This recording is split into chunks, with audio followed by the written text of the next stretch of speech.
Pozdravljene, drage zaveznice, lepe besede in ostali. Dobrodošli znova v naši rubriki. V tednu pred nami bo spet 8. marec.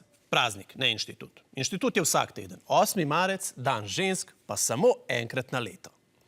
Enkrat na leto, ko družba potegnemo črto in ugotavljamo, kako blizu ali daleč smo še do polne enakosti med spoloma. Če to črto potegnejo moški, se odgovor večinoma giblje med mnenjem, da saj nam kar gre in stališčem smo že tam. To je to. Ženske, nehajte se pritoževati. Seveda pa je veliko bolj... Oprostite, gospod profesor. Tekoči prispevek je mnenje avtorja in če bo z njim karkoli narobe, morate vedeti, da to nikakor ni stališče uredništva. Nadaljujte, profesor.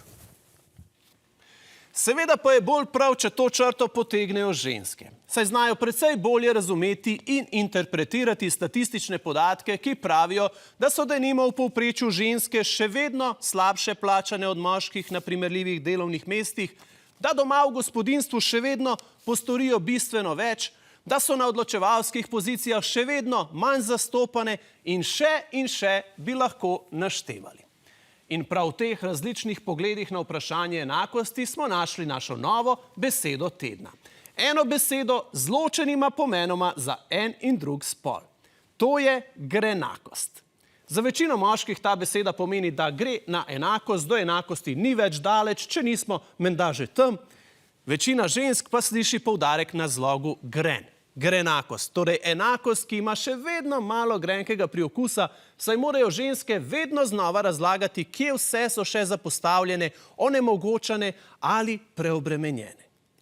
Seveda obstajajo tudi moški, ki se strinjajo s tem, da polne enakosti še vedno nismo dosegli. Moški feministi niti niso tako redki. Nekateri so celo tako pogumni, da si upajo pravice žensk zagovarjati celo v bifeju. Rečemo jim bifeministi. Zelo hrabri ljudje, če vemo, kako cenjene so pravice žensk pri moštvu za šankom. Pravice žensk vsekakor so tema, o kateri se moramo pogovarjati. Naj bo ob prihajajočem prazniku ta pogovor čim bolj iskren in naj resnična enakost čim prej zamenja grenakost, ki je bila tokrat naša beseda tedna. Čakaj mal, dejansko si pogledala cel video do konca. O, bravo, tole pa treba zdaj le proslaviti. Takoj, da pritisneš subscribe.